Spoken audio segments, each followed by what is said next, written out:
This is a Shug the Dog production. Before we had political correctness, we had shipbuilding and shipyard shenanigans. Episode 8, Wellies and Black Eyes. Little Rocky is sitting playing on the floor of his living room as his father enters. How's my big boy then? Dad! My big boy! What happened to your eye?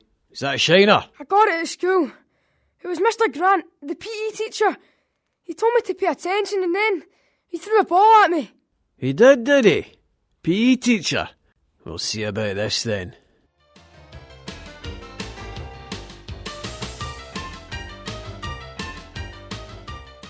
Louis, Smiddy and Union Rep Nippy approach the department buyer Timothy Tighthole's office.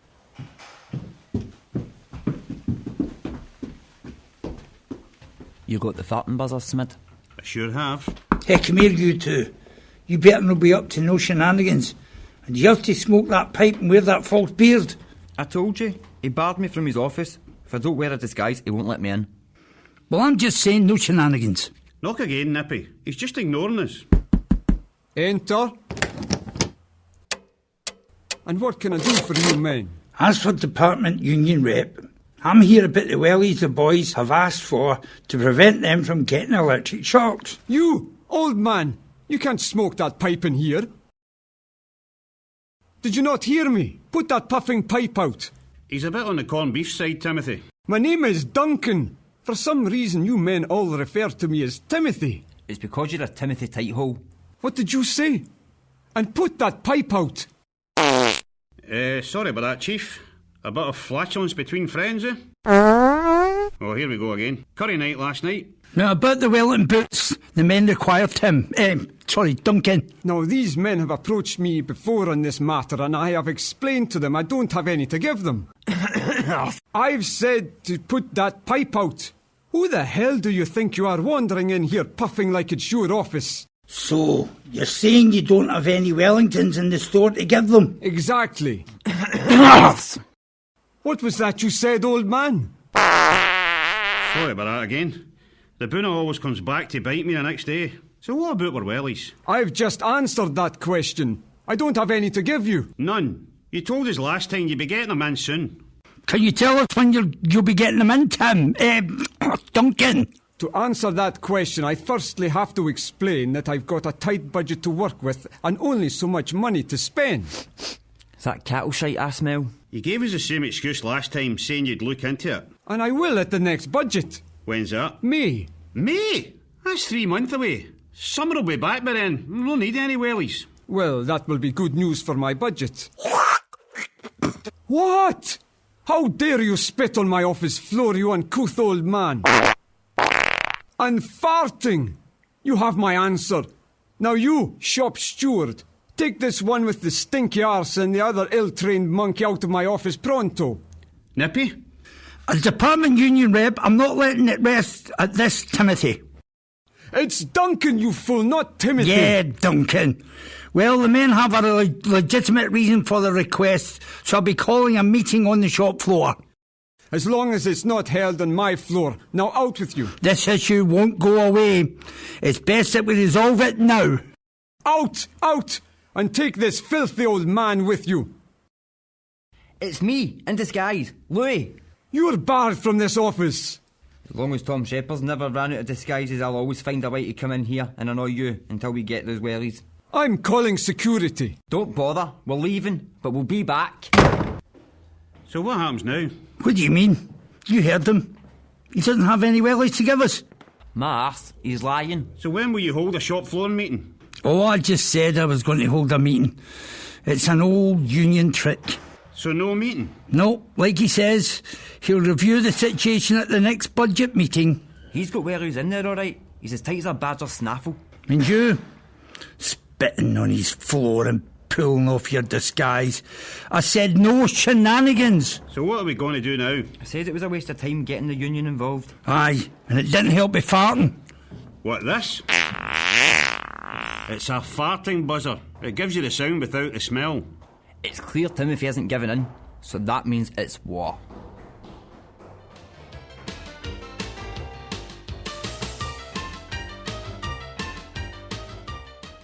Smitty and Louis are sitting in their hut reading papers, awaiting their next task to arrive, when the hut door is rapped loudly and impatiently.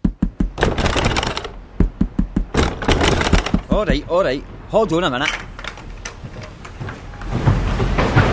It's you, Rocky. What's all the rush? Quick, Louis, let me in. Wishes my commando, Rocky 1. What's up, Rocky? Why are you taking your overalls off? I'm going over the wall, Smid. I need to stash my kit here. I'll be back in an hour. You're in a hell of a hurry, Rocky. Is it a personal matter? I need to get down to the Wayne school. Wee Rocky came home last night with a black eye. Said the PE teacher did it. What are you going to do when you get there? Speak to the headmaster? I'm going to give this arsehole PE teacher a tanking. That's what I'm going to do. The old Rocky School of Diplomacy. Because you know clock out and clock back in. I'm not losing money over this kid beater. I'll be over the wall and back again no later than an hour. Thanks, lads.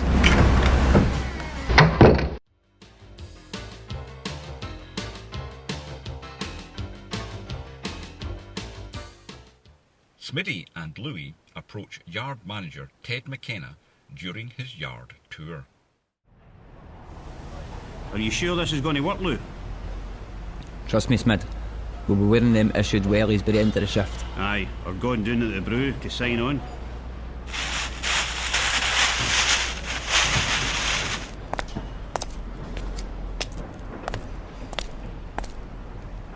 Can I help you, men?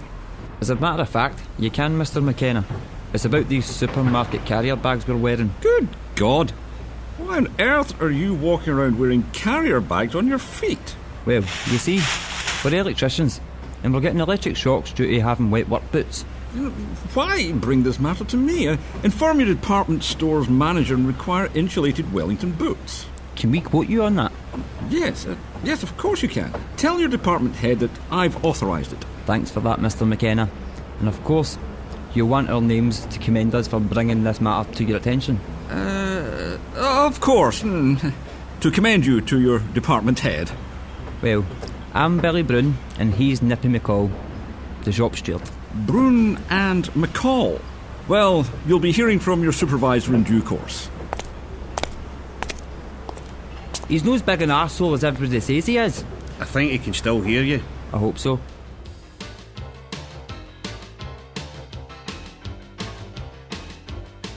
Rocky, going over the wall of the yard, has made his way to Little Rocky's school, where the PE teacher is educating a class in the art of dancing. That's right now, boys. Line up on the left and girls on the right. I don't want to learn dancing, sir. My dad says when I leave school, I'm going to be a professional football player. Ah, Bertie. Is that your dad who gets up at 3 o'clock every morning, 7 days a week, to deliver the milk? Yes, sir. Yes, that's right. I remember him also telling me he was going to be a professional footballer. He plays junior league. Second reserve goalkeeper for the Rovers on Saturdays. Yeah, good for him. Well, I'll give you my advice. You might think dancing is for sissy types. But your late teens, you'll be thanking me for showing you how to pick up girls at the weekend. Picking up girls? That's yuck! Now, take Lizzie McDonald's hand, and then, when the music starts, it's heel to toe to your right. Got that? Are you the PE teacher? Yes, I am. Who are you? I'm the bloke that's going to teach you not to lift your hands to Wayne's. Here, take that! Oh!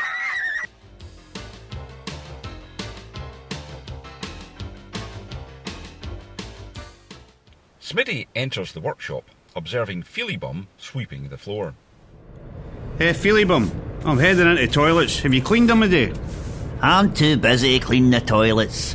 I'll leave that job to my new assistants. One of them is in there right now. You've new assistants? This I've got to see. Hey, I'll use that cubicle just as soon as you're finished cleaning it, pal. You'll just have to wait till I'm finished then. Nippy, what are you doing on your knees cleaning toilet pans? Oh, it's you, Smitty. I'm asking myself the same thing. Angus told me he had been instructed specifically by Ted McKenna to have me and that Billy Brune to report to Feelybum, my new supervisor. Did he give you a reason? Said it would teach me a lesson. A lesson for doing what? That's the thing. I don't know. So you going to do anything about it? I told him I was going to call a meeting on the shop floor. Ah, the old union trick. Ha! Got you standing talking. Right, if I catch you not working again, I'm reporting you to Angus, and you end up working with Brown cleaning that sewage tank.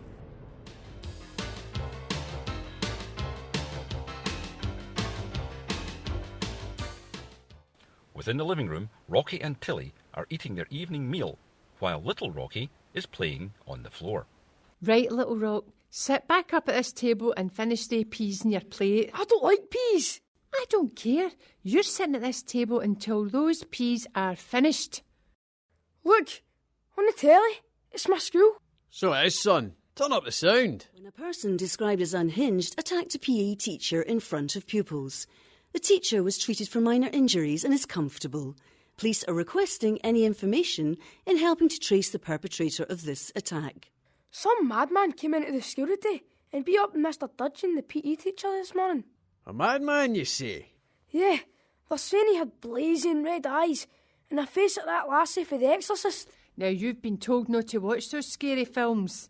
It's not me that was describing him. It was those that were in the gym at the time when he came in. Did they not say the guy looked like a superhero? No, they definitely said he looked mad.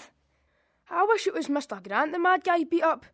Everybody likes Mr. Dudgeon. This has been a Shug the Dog production. The circumstances are real, only the names have changed. This episode was written and directed by James T. Tiffoney. It was produced by Shug the Dog Productions and was recorded at HEADHUBTERS Studios Glasgow. Editing was by Samson Productions. All music was obtained from royalty-free sources. The role of Smitty was played by John Hughes. Timothy by Neil MacDonald. Ted and the teacher by William Samson. Nippy by Tony MacDonald. Louis by Chris J.W. Healy. Philibum by William Spears. Little Rocky and Bertie by Caden McGrath. And Rocky by Robert Howard. The narrator was William Samson.